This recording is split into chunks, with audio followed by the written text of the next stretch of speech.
Greetings, you wretched griffs.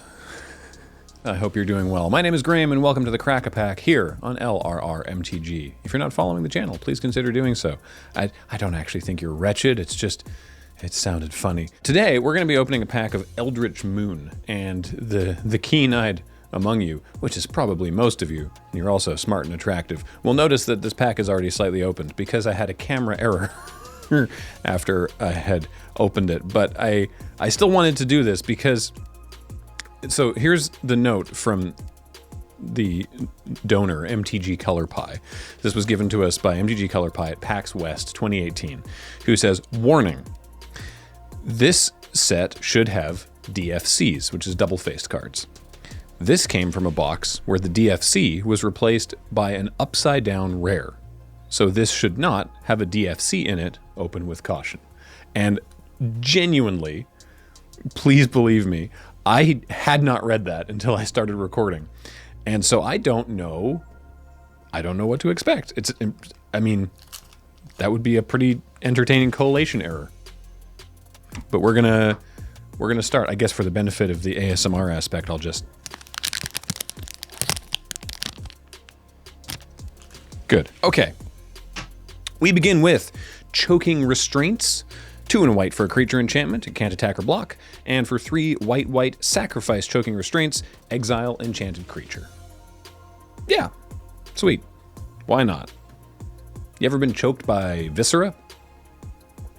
Looks awful. Would not recommend. Boon of Emrakul. 2 and a white for another creature enchantment. The enchanted creature gets +3/-3, which is either great or bad for the creature depending on the existing size of the creature. These strategy tips and more can be yours if you listen to the words that come out of my mouth. Spring Sage Ritual. What is this? 3 and a green, instant, destroy target artifact or enchantment. You gain 4 life. I feel like I've never seen this card before. But you know when you get to like the end of a draft format, and there's usually 1 or 2 cards that someone can be like, all right, what's this card do? And you're just like, that card doesn't exist. You made that up. That's not a real thing. It's not in the set. Why would you lie to me? I would swear to you, if you showed me this card, I would swear to you that it was not in this set. I have never seen it before. Okay. Thraben Foulbloods. Oh yes, our old friends, the S-Dogs, have leveled up. 2 and a black for a 3/2 Zombie Hound. And if you have Delirium, they get +1/+1 and Menace. So Delirium was one of the mechanics from this set, and it was, if you're going mad in the head, represented by there's too many things in your graveyard / mind. There's too many card type. Let me read.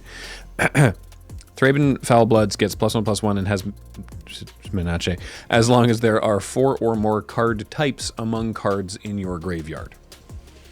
So if you had a creature, an instant, a land, and an artifact in your graveyard, then you had Delirium, and you were losing grasp on reality, and as a result, your dogs got angrier. Wait, I mean, they probably would. Dogs can be very empathetic. Enlightened Maniac, but sometimes it goes well for people. 3 and a blue for a 0/2 human, which sounds bad, but when it enters the battlefield, put a 3/2 colorless Eldrazi horror token onto the battlefield, which sounds bad in a different way, but is actually good mechanically. I mean, this actually helps Delirium, because you play this out, you get your 3/2, and then you have this 0/2 that you just block something with and save some life, and then there's a creature in your bin. You can blink it and get another 3/2. This card was actually, I recall this being pretty alright. But maybe I'm just bad. Falkenrath Reaver is 1 and a red for a 2/2 vampire with text. Not like rules text, just flavor text. It's a letter to Thalia from someone named Starengorn, whom I have never heard of, but maybe someday we will see a card of. Oh, Grapple with the Past. 1 and a green for an instant, put the top 3 cards of your library into your graveyard, then you may return a creature or land from your graveyard to your hand. So this just helps with the Delirium thing, right? You just put stuff in your bin. And if something really cool goes, like a creature, then you can get that back. Or a land if you desperately need it.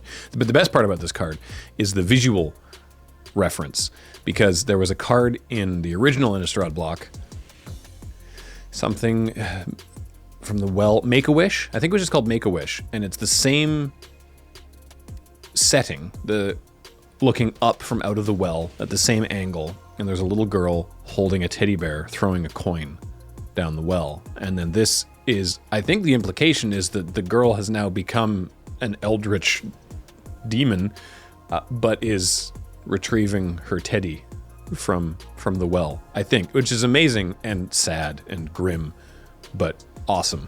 It's very, very cool. Guardian of Pilgrims is 1 and a white for a 2/2 spirit cleric, and when it enters the battlefield, target creature gets +1/+1 until end of turn. And that's profoundly mediocre. Thank you, Guardian of Pilgrims. Peace of Mind, 1 and a white for an enchantment. For a single white mana, discard a card and you gain 3 life. I mean, you don't... but what I like about this card is that... So here's the flavor text on this one. Not all minds touched by the Eldrazi turn to raging psychosis. Some simply withdraw from this world into memories of a better one. And she's sitting there, this old lady, she's pouring herself tea, and she's just so enamored by this butterfly that she doesn't notice that the tea is pouring over the cup and out onto her dress. And I kind of like that, you know, like that's obviously also very sad and grim, but I like that, you know, she doesn't turn into a demon and go around killing everybody. She's just like, I like the butterflies. Okay, I'll just be here in my brain now. Which, you know, it might be preferable to getting all the tentacles. I don't know what I would choose if I had to, and I don't really feel... I'm recording this quite early in the morning, and I don't really feel like getting into that right now. Ugh. Next, Drogskol Shieldmate, which I also don't remember being a... No, I remember this. This exists. I didn't actually expect someone to be here. Hello? Oh, hey, Matt. 2 and a white for a 2/3 Spirit Soldier with Flash. And when it enters the battlefield, other creatures you control get +0/+1 until end of turn. Oh, okay. So, right, Shieldmate. So the ghost appears and gives everyone shields.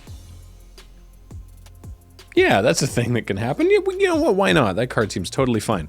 Dusk... Wow. I definitely had to read this card. I had a flash in my head of mispronouncing this, and I didn't do it. Dusk Feaster. I mean, Fusk isn't even a word, but regardless. 5 black for a 4/5 flyer. That's expensive. 7 mana for a 4/5 flyer. Ah, but wait. Delirium, it costs 2 less to cast if there are 4 or more cards in your different types in your graveyard. So if you have Delirium, it's a 4/5 flyer for 5? Yeah, sure. Yeah, sure. So now we have our rare, which is also 7 mana, Providence. 5 white for a sorcery. You may reveal this card from your opening hand. If you do, at the beginning of the first upkeep, your life total becomes 26. Your life total becomes 26. That wasn't me glitching out or repeating myself. That's what the card says. One is what the card actually does, and then there's the clause about. This seems not great. This does not seem like a great card. Okay, so now the next card should... right, because we've got, hang on, token at the back, and then this should be a land at the back. Okay, so the next card should be the double-faced card, so like a werewolf or a horrible insect monster or something. And wow, it's not only upside down, it's backwards. That's so strange. And then what's this? Oh, the foil. Hey, we have a foil convolute, which counters a spell. So what is this? Oh, Niblis of Frost. Wow. That's so odd. I wonder how that happens. I guess it's like a mechanical issue. Like, I mean, like literally mechanical, where they take like the uncut sheets and there was like a mix-up. It's funny that the entire box was like that. That was really neat. I appreciate you sending me one of these. This is pretty... We could put that in the title of the episode. That's very YouTube clicks. Like, collation error is like... That doesn't really... that's not snappy. What should we call this? Let's brainstorm it right now together, even though by the time you're seeing this, it will already have been named. Pack error double rare, but you could have double rares. We'll figure it out. Let's talk about little niblets. 2 blue, that's what I call Niblets of Frost. 2 blue for a 3/3 spirit with flying and prowess. Woof, that's awesome. And then there's more. Whenever you cast instant or sorcery spell, tap target creature and opponent controls, that creature doesn't untap during its controller's next untap step. Dang. If I was taking this in draft, well, I mean, I guess if it was at like an event, I'd have to call a judge and be like, yo, my pack is wrong. But I'd probably take the Niblets of Frost, honestly, because Providence is not a card. And Niblets is also the most expensive card in the pack. Well, it's tied for Foil Convolute at a staggering 23 cents. But, I mean, 3/3 flyer prowess for 4 with then, like, added bonus upside. That just seems like a fun time. And this is otherwise not an astonishing pack. Like, Choking Restraints, I guess, if you desperately need it. No, definitely the coolest part of this pack is the fact that it was wrong. Thanks, MTG Color Pie. That's really interesting. All right. Well, there we go. That'll do it for the Crack-A-Pack today. If you want to send us a pack, you can fire one over to our P.O. Box, care of Crack-A-Pack. And a reminder that everything we do is brought to you by you and your kind support of our Patreon at patreon.com/loadingreadyrun. Shoutouts to Corey for the edit. Talk to you next time.